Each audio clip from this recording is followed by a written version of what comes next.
So today I'm excited to show you a brand new tool that is out in beta. You can go sign up for the tool right now. It's free while in beta. And that tool is called Bloomberry. I think that this will be an immediate must add for SEOs and content marketers who are looking for data-driven topic ideation. So instead of sitting around trying to come up with the next topic to write on or what kind of topic your site needs around your product or niche, you can use tools like Bloomberry to come up with almost unlimited topic ideation that will match your content to the questions that your consumers are asking.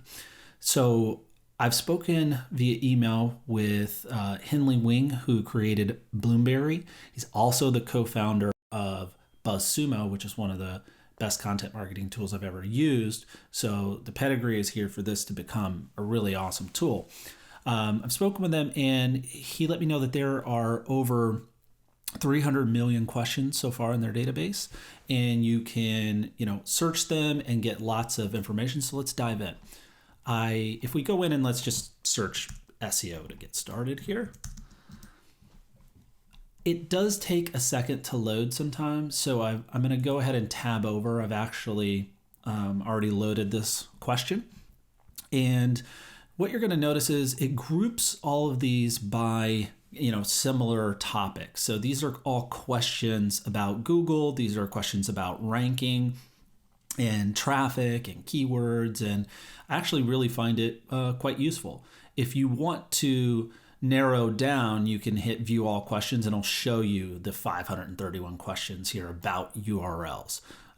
So for instance here, what is better for SEO, trailing slash in the URL or a non-trailing slash URL? Me personally, I always go with the trailing slash, but it's more important to be consistent. How does your website handle? Does it properly 301 redirect if there's no trailing slash and so on? And then being consistent with that across the board will solve that problem. But see, that would be a great topic if you're looking for, an SEO related topic, just looking at what people are asking out there. You can see on the left that there are filters for time range, which is actually quite nice, especially if you're dealing with products. You probably only want more recent, search history and questions.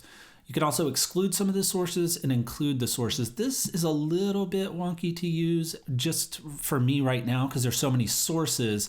I don't want to click through here and deal with that, but I like that the options are there. And speaking over email, they did mention that they'd probably be adding in a lot more, options with that, with this section. And maybe you can even pick if you just wanted to analyze one subreddit on Reddit that is all about your topic, you could be able to enter that in. You can also filter by country, which is nice. And let me show you another search that I did actually on social media. So this brought back, bajillions of questions, but the problem was it wasn't as relevant as I wanted it to be. I got a lot of questions on dreaming, on social security, social anxiety, that really didn't necessarily have to do with social media, or some that did. How should I go about meeting a woman on social media? Well, pro tip, get off social media and head on over to Craigslist. You're welcome. So what you need to do to fix that is put quotes around your search. So I put social media, same search in, but I put this time in quotes, and you can see it's much less questions and they're very relevant. Which social media sites do you use to promote your business? And all of these are actually fantastic questions that are being asked around social media that could also be great for topic ideation. Now, it gets even more interesting when you look at analysis. So if you look right here, that you have your results and you have your analysis. Here I've searched for vacuum cleaners, which is one of the examples they give on the Bloomberry homepage, but I'm just showing you the analysis. And what it does is it shows you the popular topics by volume. Now, this isn't like monthly search volume. I had to confirm that just so I was making sure. This is actually how much of the results, how many of the questions included about Roombas or carpet or picking things up. Remember, this is a vacuum search. So it's the volume of questions.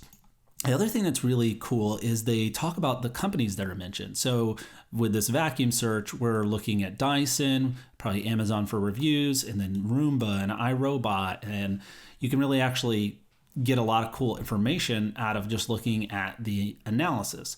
So for instance, let's say that you were doing content marketing or SEO for Roomba. I've searched for that. Here's 10,000 questions.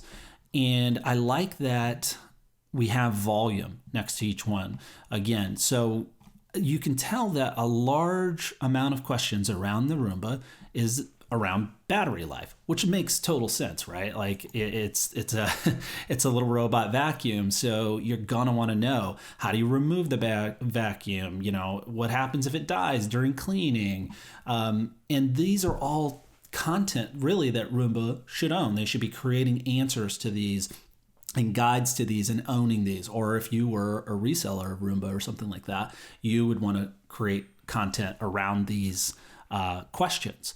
And you can see, again, it's all grouped for you. It's all there. Here's what they're asking about floors. Does it work on hardwood floors? That kind of thing. How does it pick things up? How does it, work for pet hair? And, it's a really neat tool. I'm excited to see where Bloomberry goes. And if you have anything you want them to add, leave it in the comments down below, and I'll make sure that gets sent over to the team there.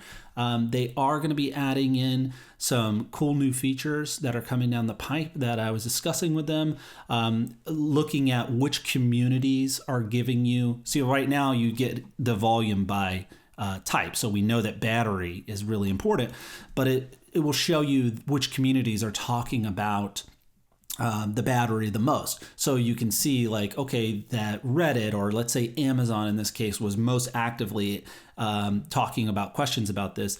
That would be great, because then you could focus in on those niches. And also they're going to be adding on alerts. So if you have specific product questions, you could add in alerts, and maybe you would be proactively on Quora answering those, or in those communities answering those. I am excited to see what they come out with next.